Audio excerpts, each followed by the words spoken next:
زمین تڑپ کے روئی. اس نے پہلی دفعہ دیکھا احد کا میدان ہے, 3 صحابہ تپتی ہوئی زمین پہ زخموں سے چور چور پڑے ہیں. حضرت انس بن نضر رضی اللہ تعالیٰ عنہ پانی کا پیالہ لے کے پہنچے. ایک زخمی سے کہا تجھے پانی پلانا ہے, تو کہنے لگا میرے زخم تھوڑے ہیں, وہ جو ساتھ پڑا اس کے زخم گہرے ہیں, پہلے اسے پانی پلا دے, جا اسے دے دے. اس کے پاس پہنچے تو وہ کہنے لگا وہ مجھ سے پہلے گرا تھا, اس کا زخم زیادہ گہرا ہے, اسے پانی پلا. تیسرے کے پاس گئے تو کہنے لگا چوتھا تڑپ زیادہ رہا ہے, اس کی عمر زیادہ ہے, میں تو جوان ہوں برداشت کر رہا ہوں, بڑھاپے کی وجہ سے نڈھال ہو گیا, پہلے اسے پانی پلا. چوتھا کہنے لگا پانچویں کے پاس جا, پانچواں کہنے لگا چھٹے کے پاس جا. حضرت انس بن نضر کہتے میں رو پڑا, میں نے کہا محمد کے غلاموں, رسول نے تمہیں کیسا جذبہ دے دیا ہے, زبانیں پیاس سے باہر ہے لیکن تمہاری اخوت مرتے دم تک قائم ہے.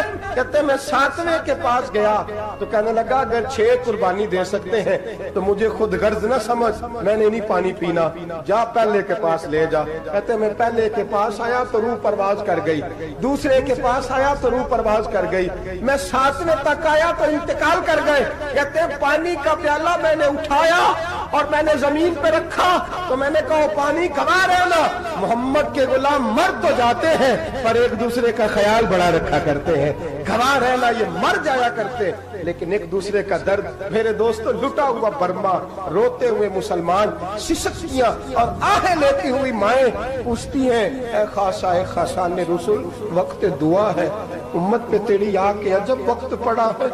وہ دین جو بڑی شان سے نکلا تھا وطن سے, پردیس میں وہ دین آج غریب الغربا ہے.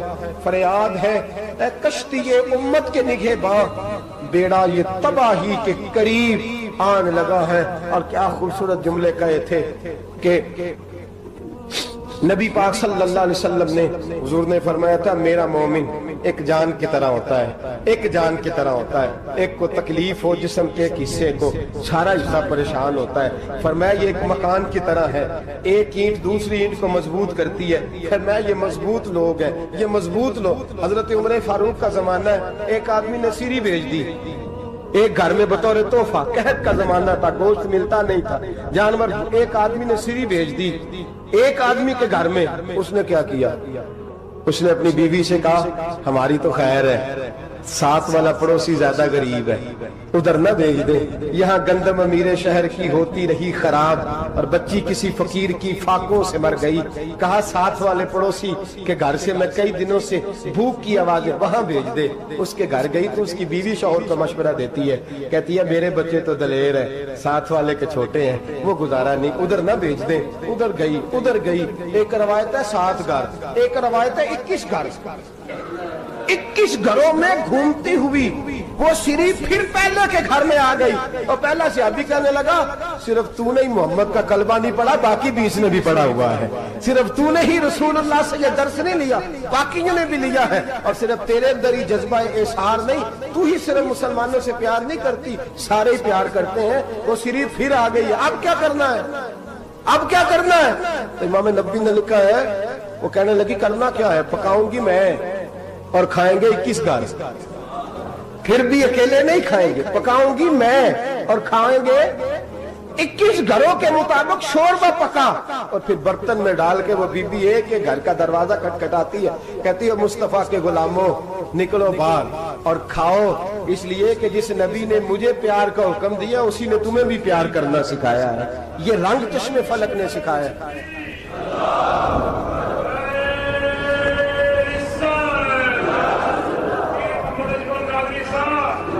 آپ کی بڑی مہربانی, زندہ باد وہی ہے جس کو اللہ رسول زندہ باد فرمائے, بڑی مہربانی, اللہ جزا دے. بنو قریظہ اور بنو نزیر 2 محلے تھے یہودیوں کے. یہودیوں نے بڑی عہد شکنی کی تو نبی پاک صلی اللہ علیہ وسلم نے ان کو بے دخل کر دیا, مدینہ سے نکال دیا, مدینہ منورہ سے. یہودی نکل گئے مدینہ طیبہ سے, تو جب وہ نکل کے جا رہے تھے تو ان کے مکان, ان کے باغ, ان کی جائیدادیں بچ گئی. نبی پاک علیہ السلام نے انصار مدینہ کو پہلے بلایا, جاگ رہے ہیں نا آپ لوگ, پیسے آتے کسی کو برے لگتے ہیں, اب تو یہ بھی حلال حرام کی تمیز بھی اٹھتی جا رہی ہے. جائیداد, باغ, مال, علاقہ خالی ہوا ہے, وہ چلے گئے اور لوگ تو ڈھونڈتے پھرتے ہیں. اللہ خیر فرمائے شاملہ جگہ ملتی نہیں اب شہروں میں، وہ کس کس نے نام کرا لی، کدھر گئی ہے کوئی خبر ہی نہیں، خالی جگہ پڑی ہے۔ میرے نبی پاک علیہ السلام نے پہلے انصار مدینہ کو بلایا، حضور نے فرمایا انصاریوں بہت بڑی جائیدادیں یہودیوں کی بنو نذیر اور بنو قریظہ محلے خالی ہو گئے، میرا دل کرتا ہے وہ تمہیں دے دوں، اس لیے کہ تم نے اپنے مہاجر بھائیوں کے ساتھ بڑا تعاون کیا، جائیدادیں تم نے دے دی ہیں، مکانات دے دیے ہیں، بڑا کچھ تم نے دیا ہے، میرا دل کرتا ہے وہ تمہارے نام کر دوں۔ تو انصار مدینہ کیا کہنے لگے یا رسول اللہ دے تو ہم نے دیا ہے پر وہ بیچارے جھجکتے ہی رہتے ہیں، وہ جھجکتے ہی رہتے ہیں، کھول کے ہماری چیزیں استعمال نہیں کرتے۔ تو حضور ہم تو پہلے ہی انصار ہیں، ہمارے پاس بڑا کچھ ہے، آپ مہربانی فرمائیں وہ سارا کچھ مہاجروں کو دے دے مہاجرین کو، ہمیں نہیں چاہیے۔ اب چلے گئے بات کر کے، میرے حبیب پاک نے مہاجروں کو بلا لیا، فرمایا بنو نذیر اور بنو قریظہ قبیلے کی جائیدادیں آئی ہیں، تمہارے پاس بظاہر جو چیزیں ہیں بھی وہ بھی انصار مدینہ کی ہیں، تو میرا یہ خیال ہے کہ وہ سارا کچھ تمہیں دے دیا جائے۔ ابو بکر صدیق رضی اللہ تعالیٰ عنہ کہنے لگے یا رسول اللہ صلی اللہ علیہ وسلم ہمارے انصار بھائیوں نے ہمارے لیے دل تک کھول دیے ہیں، حضور انہوں نے ہر چیز بانٹ کے ہمارے سامنے رکھ دی ہے، ہم اتنے خرد غرض ہیں کہ سارا کچھ لپیٹ جائیں۔ کہ حضور ہمارے پاس جو مکان ہے وہ ہے، ہم کاروبار کر رہے ہیں، تجارتیں کر رہے ہیں، مزدوریاں کر رہے ہیں، ہم انشاءاللہ اور بنا دیں گے، آپ یہ ہماری طرف سے ہمارے انصار بھائیوں کو گفٹ کر دیں، آپ انہیں دے دیں۔ میرے حبیب کی آنکھوں میں آنسو آ گئے، میرے نبی پاک علیہ السلام رو پڑے، یا رسول اللہ آپ کیوں روتے ہیں؟ فرمایا تمہارا یہ بھائی چارہ قائم رہا تو اللہ اسلام کو بڑی قوتیں عطا فرمائے گا، اللہ طاقتیں دے گا اسلام کو، اگر تمہارا یہ رنگ قائم رہا، یہ انداز، میرے غلاموں تمہارے یہ طور طریقے، ایک بھائی کہتا ہے دوسرے کو، دوسرا کہتا ہے تیسرے کو۔ عرض یہ کرنے جا رہا تھا کہ رسول کریم صلی اللہ علیہ وسلم نے یہ پیغام دیا امت کو، فرمایا دیکھیں نا کتنے بڑے لفظ ہیں، یہ نہیں فرمایا دوزخ میں جائے گا، یہ نہیں فرمایا کہ اسے جہنم کی سزا ملے گی، میرے نبی نے فرمایا میں اسے مومن مانتا ہی نہیں، میں اسے مسلمان اپنا مانتا ہی نہیں۔ حضور کسے؟ فرمایا جو پیٹ بھر کے کھاتا ہے اور اس کا ہمسایہ بھوکا سو جاتا ہے، میں مومن ہی نہیں مانتا۔ سزا تو تب ملے گی نا کہ جب میں کسی سزا کا اعلان کروں، میں مانتا ہی نہیں، وہ میرا ہے ہی نہیں، خود پیٹ بھر کے کھا رہا ہے، ہمسایہ اس کا بھوکا، میں نہیں مانتا۔ انما المؤمنون اخوہ، مومن بھائی بھائی، میں مانتا ہی نہیں اسے۔ اور میرے حبیب پاک اتنے بڑے لفظ حدیث میں اور کہیں نہیں ملیں گے، آپ کو اتنے بڑے جملے کہیں نہیں ملیں گے۔ میرے نبی پاک نے فرمایا اللہ کہے گا قیامت کے دن، کون؟ اتنے بڑے لفظ حدیثوں میں ملتے نہیں جتنے یہ ہیں۔ حضور نے فرمایا رب فرمائے گا بندے سے کہ میں تیرے پڑوس میں بھوکا تھا، تو نے مجھے روٹی کیوں نہیں کھلائی؟ کون کہہ رہا ہے؟ اللہ کہہ، میں بھوکا تھا تو نے روٹی نہیں دی، میں ننگا تھا تو نے کپڑا نہیں دیا، میں پیاسا تھا تو نے پانی نہیں پلایا، میں بیمار تھا تو تیمارداری۔ یا اللہ نہ تو کھاتا ہے، نہ پیتا ہے، نہ کپڑا پہنتا ہے، نہ تو بیمار ہوتا ہے، لا تاخذہ سنۃ ولا نوم، تجھے بیماری آتی نہیں، اونگ نیند نہیں آتی، میرے مالک تو میرے پڑوس میں تھا۔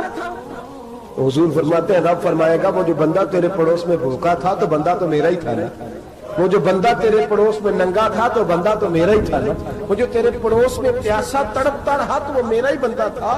تو دوائی لینے جائے تو بڑے اسپتال میں اور اس بیچارے کو 20 روپے پرچی کے لیے میسر نہ آئے تو میرا ہی بندہ تھا۔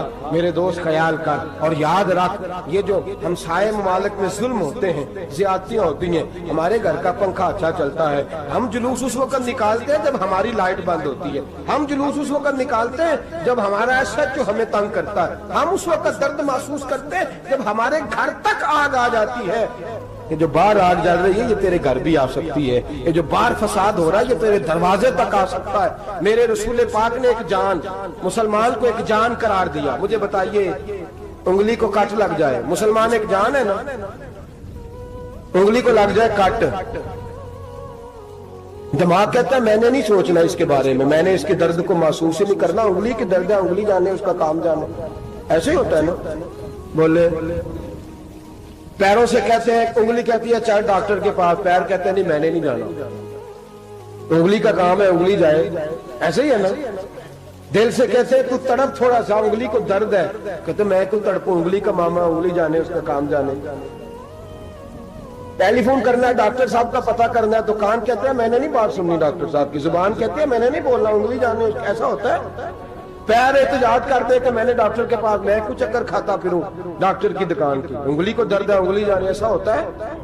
بھئی میرے رسول پاک نے فرمایا مسلمان ایک جان ہے، تو درد برما کے مسلمانوں کو ہو رہا ہے تو پاکستانی کہہ رہے ہیں کوئی بات نہیں، وہ جانے ان کا کام جانے، ایک جان ہے نا، درد ہونا چاہیے، تکلیف ہونا چاہیے، پھٹے پہ باتیں ہوتی ہیں اس موضوع پہ، اسمبلی پہ گفتگو ہوئی ہے اس موضوع پہ، آپ کی صوبائی اسمبلیاں اس موضوع پہ بولی ہیں، آپ کے کونسل اس موضوع پہ بولے، ہم تو اپنی اپنی سیاستیں اپنے اپنے تماشے اپنے اپنے چکروں میں لگے ہوئے، وہ دریا کے اندر سسکتے مسلمان، بنگالی کہتے ہیں ہمارے نہیں، برمی کہتے ہیں ہمارے نہیں، پاکستانی کہتے ہیں ہمارے نہیں، ترکی کہتے ہیں وہ کس کے ہیں؟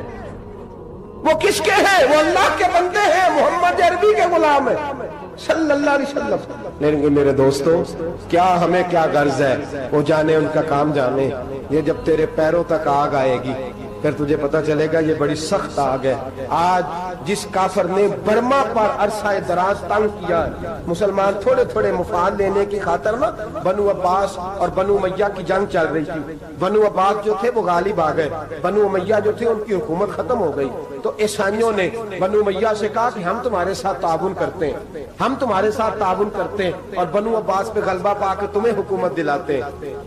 بنو امیہ بڑی جدوجہد کر رہے تھے بادشاہی کے لیے، لیکن انہوں نے کہا کہ ہم لڑ رہے ہیں، کوشش کر رہے ہیں، لیکن ہمیں کسی کافر کی مدد کی ضرورت نہیں، ہم جتنا مرضی لڑیں لیکن کافروں کے ہاتھوں بنو عباس کو مروانے کو ہم تیار نہیں ہیں، ہمیں خبردار، تمہارا آپس کا معاملہ ہے، ہم خود نمٹ لیں گے، تمہیں اجازت نہیں دیتے تم اندر کودو اور کود کر کے تم فسادات پیدا کرو اور مسلمانوں کے اندر تقسیم کرو۔ میرے دوستو مسلمان کو سوچنا چاہیے، سوچ بڑی رکھنی چاہیے، گھر کی جنگ سے نکل آ، اب بہو ساز کے جھگڑے سے باہر آ جا، اب محلے کی سیاست چھوڑ کے باہر کا سوچ، اب اسلام کو تیری حاجت ہے۔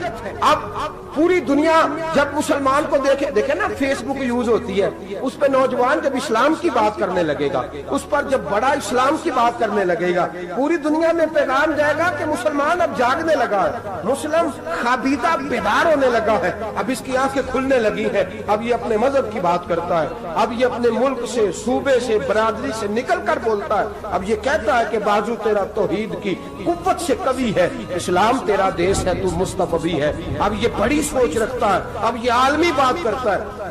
میرے دوستو ہمارا تو حال یہ ہے، امام اعظم ابو حنیفہ کا فتویٰ ہے، آپ فرماتے ہیں جو مولوی عالمی حالات سے باخبر نہ ہو وہ جمعے کی تقریر نہ کرے، وہ مسلمانوں کی رہنمائی نہیں کر سکتا، عالمی حالات سے جو خبردار نہ ہو، تو جس کو چھٹی ہو جائے تو نے ختم نہیں پڑھا دوڑ جا مسجد سے، تو ختم نہیں پڑھتا ہمارے، تجھے پتہ ہی نہیں دکان رہتا ہے، بھاگ جا، وہ عالمی حالات پہ بات کرے گا، کیونکہ بیچارے کو تو پتہ ہے میری سویرے چھٹی ہو جانی، سیاست کا لفظ چھیڑا نہیں تو میں گیا نہیں۔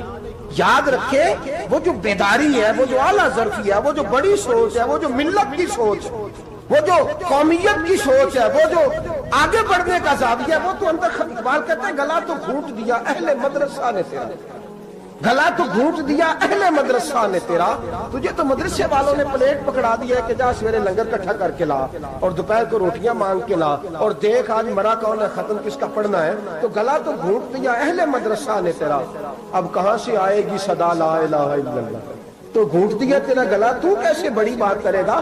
بڑی بات کے لیے بڑی سوچ چاہیے، بڑی تگودو چاہیے، بڑی کوشش چاہیے، بڑا حوصلہ چاہیے۔ مسلمان چھوٹی چھوٹی لڑائی میں، چھوٹی چھوٹی جنگ میں، ایک دکاندار دوسرے دکاندار سے لڑ رہا ہے، گلی والا دوسری گلی والی سے لڑ رہا ہے، محلے والا محلوں پہ اعتراض، ایک شہر میں رہنے والے میں نے دوسرے محلے پہ اعتراض کرتے دیکھے، یقین کریں ایک شہر میں رہنے والے، علاقے میں بسنے والے کہتے ہیں بھائی توبہ ہے اس محلے تو اللہ ہی بچائے، لا حول ولا قوت۔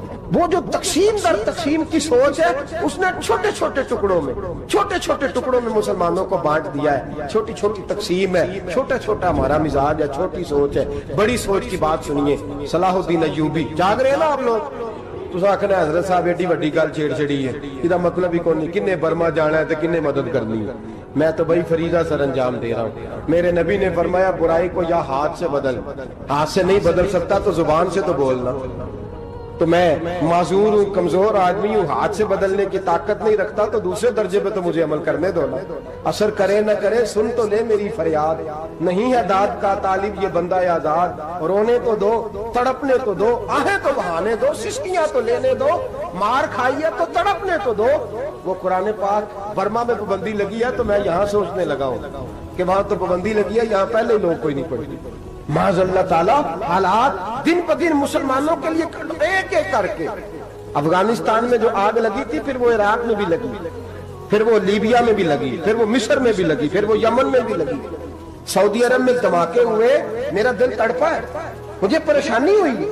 میں بچے پاس تھے, میں بڑا ڈسٹرب ہوا, میں نے کہا یار یہ ہمارا سب کا اجماعی عقیدت کا مرکز ہے, ہم کم از کم 1000 اختلاف کے باوجود کہا کرتے تھے کہ عرب میں امن ہے یار, وہاں سکون ہے, وہاں دکانیں کھلی چھوڑ کے لوگ چلے جاتے ہیں. وہاں بھی فساد ہونے لگا, وہاں بھی آگ بڑھ گئی ہے. لیکن ہم صرف چھوٹی چھوٹی کر کے جب آگ بجھانے کی کوشش کریں گے, اس وقت آگ نہیں بجھے گی جب ہر آدمی اپنے پیالے میں پانی لے کے آئے گا, ہر شخص اپنے گھر کی نل چلائے گا, ہر شخص نلکا چلائے گا اور پانی نکال کے یہ آگ بجھائے گا, تب یہ آگ بجھے گی. ہر آدمی کو کردار سوچ بڑی کرے, نظریہ بڑا کرے, ملت کی بات کرے, مسلمان ہو کے سوچیں, مسلمان ہو کے سوچیں. خدا را نکلے یہ گھر کے جھگڑوں سے, تھوڑی دیر کے لیے اپنے آپ کو بڑا کرے, بڑی سوچ آپ بنائیں. جب دوستیاں لگائیں, یارانے لگائیں, کہ چھوٹے موٹے حساب سے بچیں. بابا بلے شاہ صاحب فرماتے کورے ورک کتاب نہیں ہوندے, کورے ورک کتاب نہیں ہوندے, پتھر دل گلاب نہیں ہوندے, او بلیا یاری سوچ کے لائیں, یارا نال حساب نہیں ہوندے. پھر ذرا نکلے اس حساب کتاب سے باہر, بلیا یاری سوچ کے لائیں, یارا نال صاحب نہیں ہوندے. پھر ذرا بڑا ذہن کرے, چھوڑے اپنے صاحب. یوسرون علی انفسہم ولنبلونکم بشیء من الخوف والجوع ونقص من الاموال والانفس والثمرات. پھر حساب کتاب سے نکلے, پھر امام علی مقام کی طرح یہ سوچ بنائے کہ حسین کے بچے چلے جائیں تو کوئی حرج نہیں, امت پر آنچ نہیں آنی چاہیے. ایک امام علی مقام, کل تک امام میدان میں کھڑے تھے تو اکیلے تھے, لیکن آج پوری دنیا کہتی ہے حسین ہمارا ہے, حسین ہمارا ہے. آج نظریہ امام علی مقام زندہ ہے, تو اکیلا ہے تو کھڑا ہو. یہ نہ کہا کر چھوٹی سی مسجد ہے, ایک کونا کا کھڑکاوا, مولانا تقریر کر رہے ہیں تو کیا بنے گا, ایک آواز کہیں سے گونجا کرتی ہے, پھر اس میں تاثیر میرا اللہ پیدا فرما دیا کرتا ہے, پھر اس کے اندر قوت میرا رب پیدا فرما دیا کرتا ہے, پھر اللہ اس میں تاثیر پیدا کر کے 4 دانگ عالم میں پھیلا دیا کرتا ہے. جب آپ نماز پڑھ رہے ہوتے ہیں, جب آپ کا مصلی آباد ہوتا ہے, صلاح الدین ایوبی ایک بزرگ سے ملاقات ہو گئی, بیت المقدس پر قبضہ تھا عیسائیوں کا. تو صلاح الدین بڑے پریشان تھے. وہ بابا جی کہنے لگے پتر کیا ہوا؟ کہنے لگے حضور پتہ چلا ہے دشمن کے 2 بحری بیڑے اسلحہ لے کے آ رہے ہیں. مسلمان پہلے ہی کمزور ہیں, اور اب اگر 2 بحری بیڑے اور آ گئے تو حضور مسئلہ بن جائے گا. تو میں پریشان ہوں کہ کس طرح یہ کم مسئلے والی ہماری فوج ہے, کیسے مقابلہ کرے گی. تو بابا جی کہنے لگے پتر اس طرح کرنا, آج رات تو بھی دعا کرنا اور میں بھی کروں گا, تو بھی دعا کرنا. آپ ناراض نہ ہونا, ہم تو پیروں والے ہیں, ہم تو پیروں کے نوکر غلام ہیں, ہمارا تو گزارا ہی نہیں, ہمیں تو ملتا ہے سارا کچھ وہاں سے. پھر میرا سوال یہ ہے کہ تعویذ لینے جاتے ہو, نفل کیوں نہیں پڑھتے, رات اللہ اللہ کیوں نہیں کرتے؟ یہ بھی تو ہمارے بزرگوں کا ہی طریقہ ہے, انہوں نے تو ہمیں سکھایا ہے. صلاح الدین ایوبی سے بزرگوں نے کہا کہ رات آج نا اللہ اللہ کرنا, تو میں تیرے لیے دعا کروں گا, تو بھی دعا کرنا. تو بندہ جب دکھی ہوتا ہے تو سجدہ کرتا ہے, تو پھر ہی تو مصلی بھیگ جاتا ہے, پھر ہی تو مزہ آتا ہے. سکھی بندہ تو کعبے جا کے نہیں روتا. دکھی تھے, تکلیف تھی, تو سر رکھا سجدے میں تو تڑپ گئے.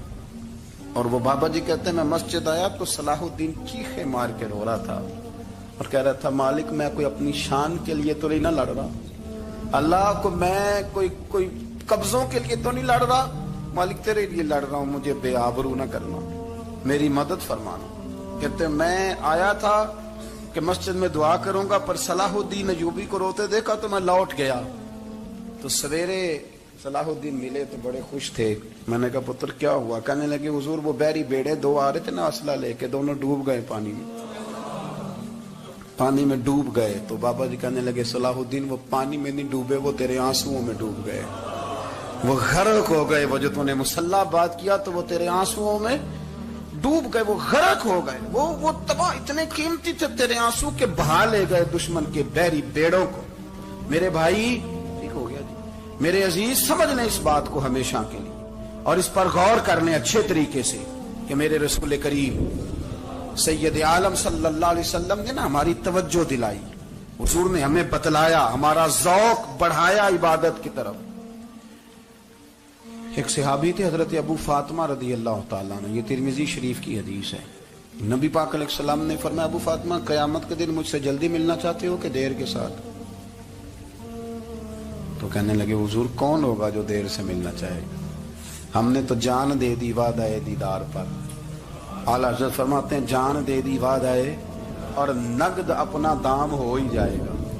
مجھے لگتا ہے کہ یہ سودا نقد و نقد ہو جانا ہے, چونکہ ہم نے جان دے دی وعدہ دیدار پر. آپ نے وعدہ کیا تھا کہ مریں گے تو پھر زیارت ہوگی, تو مر گئے ہم زیارت کی خاطر. جان دے دی وعدہ دیدار پر, تو نقد اپنا دام ہو ہی جائے گا. اے رضا, ہر کام کا ایک وقت ہے, دل کو بھی آرام ہو ہی جائے گا. تو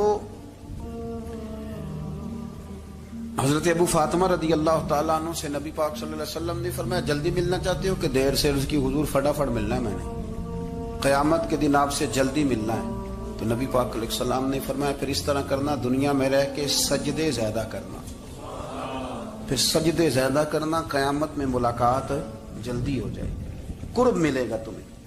اپنے بچوں کے اندر دیکھیں نا, ہم شوق پیدا کرتے ہیں, ہمیں صحیح لفظ نہیں بولنے آتے, پر ہم بچوں میں شوق پیدا کرتے ہیں کہ پتر ڈاکٹر بن جائے گا تو بڑا نفع کرے گا, تو لوگوں کی خدمت کرے گا, ملک و ملت کی خدمت کرے گا, تیرے ابا کا نام روشن ہوگا, تیرے دادا کی تعریفیں ہوں گی. ہم یہ ذوق پیدا کرتے ہیں. ہم اپنے نوجوانوں کے اندر یہ فکر پیدا کرتے ہیں, انہیں ہم سمجھاتے ہیں کہ میاں جب تم پڑھو گے, محنت کرو گے, تو فلاں آدمی کی طرح تمہارا نام ہوگا. یہ جتنا ذوق ہم بچوں کے اندر ان چیزوں کا پیدا کرتے, ہمیں حکم ہے کسی طرح ہم ذوق پیدا کریں کہ پتر نماز پڑھے گا تو اللہ راضی ہو جائے گا, تو سجدہ کرے گا. دیکھیں نا, میرے رسول کریم علیہ السلام نے فرمایا, 7 سال کے بچے کو مسجد لے کے جاؤ, یعنی اسے شوق دلاؤ, اس کے اندر یہ خاصیت پیدا کرو کہ اس کا دل کرے مسجد میں جانے کو, اس کے اندر یہ خصوصیات لاؤ کہ وہ ہمارے ہاں نا ہر چیز کو پروموٹ کیا جا رہا ہے, ہر چیز کو, یعنی سر سنگیت سکھانے کے لیے اکیڈمیاں بن گئی, ہر شے پروموٹ ہو رہی ہے. عبادت کا جذبہ کم ہوتا جا رہا ہے, اللہ کا ذوق ہمارے اندر نہیں رہا. اور اتنا مشکل ہم نے اپنے لیے بنا لیا ہے کہ وہ بندہ جو بڑی زبردست مذہبی گفتگو کر رہا تھا اور تگڑی بات کر رہا تھا, کیا بات ہے, لیکن نماز کے بارے میں کمزوری دکھا جاتا ہے, نوافل کے بارے میں وہ چپکے سے نکل جاتا ہے. امام احمد بن حنبل رحمۃ اللہ تعالی علیہ, مسند امام احمد بن حنبل 14 جلدوں میں ہے مارکیٹ میں, اور مجھے تو خیر پسند ہی بڑی ہے, میں نے تو کئی دفعہ پڑھی ہے. اور کیا بات ہے, امام احمد بن حنبل کیسے تگڑے قسم کے محدث تھے, اور اللہ نے کتنا انہیں اعزاز عطا فرمایا ہوا. یہ کوڑے بھی کھاتے تھے دین کی خاطر, سارا کرتا لہو سے بھر بھی جایا کرتا تھا. بڑا اعزاز والا شخص تھے, بڑے اعزاز والے.